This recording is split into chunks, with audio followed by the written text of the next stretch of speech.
I was dead broke when I found the ad. It was one of those sketchy listings buried deep in the classifieds. Night deliveries in remote areas. Must follow strict instructions. Excellent pay. I almost ignored it, but desperation makes you do stupid things. The contract was emailed to me after a quick phone call, and it came with an unsettling level of detail. Most of the terms were typical: don't damage the packages, complete deliveries on time, but then came the weird part.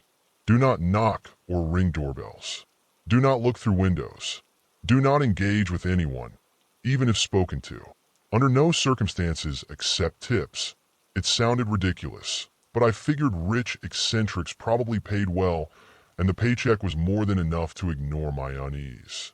The city was unlike anything I'd ever seen.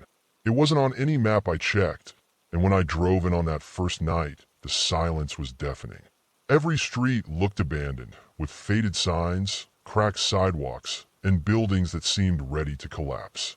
But there were little things that didn't add up. Lights flickered in some windows, and there were cars, old, rusty, and parked at odd angles, like someone left in a hurry but never came back. Even the air felt heavy, almost oppressive. I couldn't shake the feeling that I wasn't supposed to be there, but I convinced myself it was just nerves. I mean, a town like that could have been forgotten for decades, right? The first few deliveries were strange but manageable. I'd park my car, double-check the address, grab the package, and follow the rules to the letter. Most of the houses had these weird white crosses painted on their doors, and that was where I was supposed to leave the packages. No knocking, no announcing my presence. Just drop it and walk away. The streets were eerily empty, and the sound of my own footsteps on the cracked pavement felt deafening. A few times I thought I saw movement in my peripheral vision, a curtain shifting, a shadow darting, but every time I turned to look, there was nothing. Things got weirder on the third night. One of the houses had a faint light glowing behind the curtains. As I approached, I heard muffled laughter coming from inside. At first, I thought it was a family, but the laughter wasn't right. It sounded warped, like an old cassette tape playing at the wrong speed. My hand froze mid-delivery. Every instinct screamed at me to leave, but I dropped the package and backed away, careful not to look too long at the window. The laughter stopped abruptly, and the silence that followed was somehow worse. By the fourth night, the rules were starting to feel like a game of survival. One of the deliveries took me to a house that didn't just look abandoned. It felt wrong. The porch was sagging, the windows were boarded up, and the whole place gave off a stench of damp wood and decay. As I placed the package on the doorstep, the door creaked open just a crack. I froze. A figure stood there, partially obscured by the darkness inside. It was tall, much taller than any person I'd ever seen. Its limbs were elongated, like they had been stretched unnaturally. I didn't stick around to see more. My eyes stayed fixed on the ground as I turned and walked back to my car, heart pounding in my chest. But the worst moment came when I slipped up. It wasn't intentional, but habits die hard.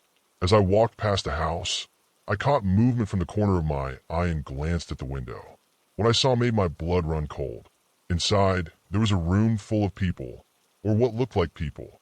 They were standing perfectly still, all facing the window.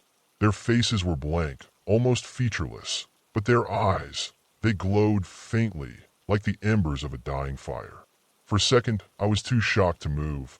Then one of them tilted its head, just slightly, like it knew I was watching. I forced myself to look away and stumbled back to my car, fighting the urge to scream. After that, I couldn't shake the feeling that I'd made a mistake. It was like the entire town had turned against me. On my next delivery, the package felt different. As I carried it to the door, it started to vibrate almost imperceptibly at first, but then it grew stronger.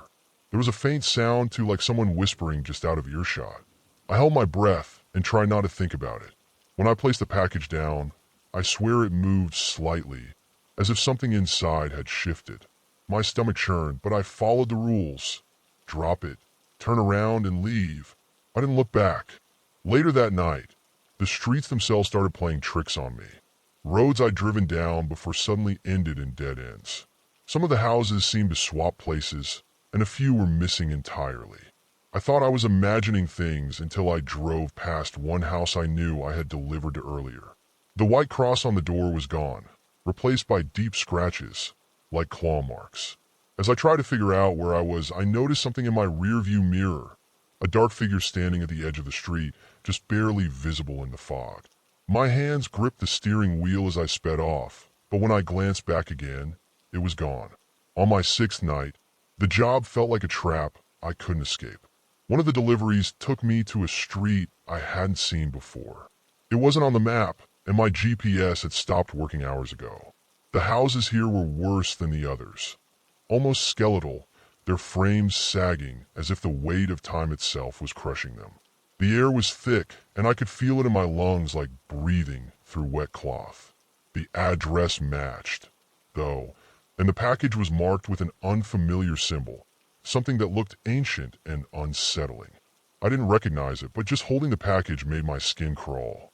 When I arrived at the house, it stood out from the others. It was eerily pristine, its paint untouched, and its windows were blazing with light. The air around it felt different, heavier, colder. As I approached, I heard a low hum, like a generator running somewhere nearby, but the sound had a strange rhythm, almost like chanting. My gut screamed at me to leave, but I was already here. I placed the package on the porch and turned to walk away when I felt it. A presence. Something was behind me, close enough that I could feel its breath, though the air was still and silent. A voice, low, guttural, whispered my name. My body froze, but I forced myself to keep walking, eyes fixed on the ground. I didn't run until I reached the car, but even then it felt like the entire city was watching me. As I sped away, the streetlights flickered and shadows danced in ways they shouldn't. The houses seemed to blur together, their shapes warping as if the town itself was shifting. Then I realized I wasn't driving toward the highway. The road twisted and turned, leading me deeper into the labyrinth of broken streets and crumbling buildings. No matter how many times I turned around or doubled back, I couldn't find my way out. My headlights caught glimpses of things in the distance. Figures standing motionless, their outlines hazy in the fog. I pressed harder on the gas, heart racing. Eventually, I ended up on a street that I didn't recognize, even after all my time in the town. The buildings were skeletal ruins, and the road was cracked and uneven, almost like it hadn't been used in decades. At the end of the street was another house, its door slightly ajar, a faint light spilling onto the steps. My phone buzzed suddenly, making me jump. A message flashed on the screen. Final delivery. Do not fail. My stomach dropped. I hadn't been given another package, and yet when I looked at the passenger seat, there it was, a box identical to the others, with the same strange symbol etched into its surface. I sat there, frozen, staring at the box. My mind was racing, trying to piece together how it had appeared. I hadn't seen or touched it before, but there it was, sitting neatly on the seat like it had been waiting for me. The air in the car grew stifling, heavy with a metallic tang that burned my nose. My instincts were screaming at me to leave the box and run, but the message on my phone replayed in my mind. Do not fail. Reluctantly, I grabbed the package. It felt warmer than it should have, almost pulsing in my hands, and for a second, I thought I heard a faint whisper coming from inside. I couldn't make out the words, but the tone, it felt like a warning. When I stepped out of the car, the street was completely silent. Not even the wind moved. The house at the end of the street seemed to loom larger the closer I got, its bright windows burning against the surrounding darkness. As I reached the porch, the ground beneath me felt unsteady, like the earth itself was shifting. I placed the package on the doorstep, my hands trembling. For a moment, nothing happened. Then the whispering from the box grew louder, rising into a cacophony of voices that seemed to come from everywhere and nowhere all at once. I turned to leave, but my body wouldn't move. It was like something was holding me in place, keeping me rooted to the spot. It felt like an eternity before I finally managed to break free, stumbling down the porch steps and back onto the cracked pavement. As I reached the car, I heard it, a loud, guttural slam as the door of the house shut behind me. The whispering stopped abruptly, replaced by an oppressive silence that seemed to press down on me from all sides. My hands fumbled with the car keys as I scrambled inside, locking the doors behind me. When I started the engine, The headlights flickered and caught something in the rearview mirror. There was a figure standing at the end of the driveway, cloaked in shadow. It didn't move, didn't come closer, but I could feel its gaze burning through me. I floored the gas pedal, not caring where the road led as long as it took me away. The city didn't make it easy.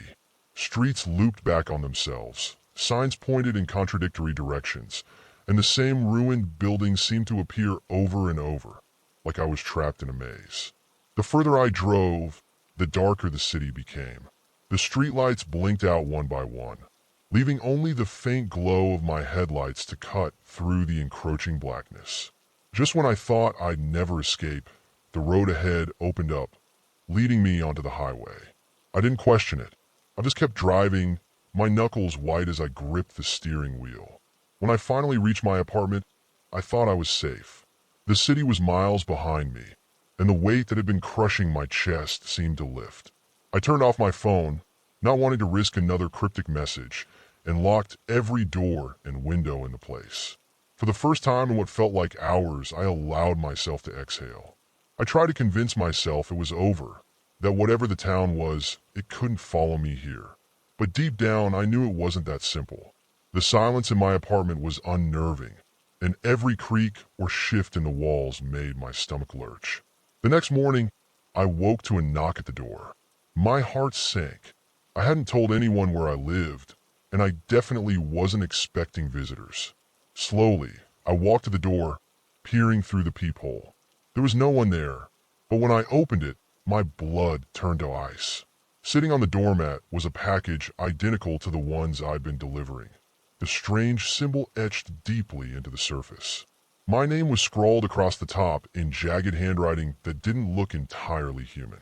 Before I could react, I heard it again, those same heavy, deliberate footsteps I'd heard in the city, echoing from somewhere inside my building. They were getting closer. I didn't wait to see who, or what, was making those footsteps. Grabbing my keys and wallet, I bolted out of the apartment, leaving the package where it was. The hallway was eerily empty, but the air was thick, like the oppressive atmosphere in that cursed town. I rushed down the stairs, skipping steps, and burst out onto the street. The city seemed normal. People walking by, cars honking in the distance, but I couldn't shake the feeling that something was watching me. My heart raced as I got into my car and sped off without a destination in mind. I just needed to be anywhere but there. Days have passed since then, but it's not over. Every night, I hear faint whispers outside my window, though no one is ever there when I check. Once, I found muddy footprints leading up to my door, stopping right where the package had been left. And then there are the messages. They keep coming, no matter how many phones I replace or numbers I block. You forgot something. The job isn't done. I can't explain what I saw or why it happened, but I know this much. I never should have taken that job. If you ever see an ad offering easy money for deliveries in a remote area, don't even think about it. Trust me, it's not worth the risk.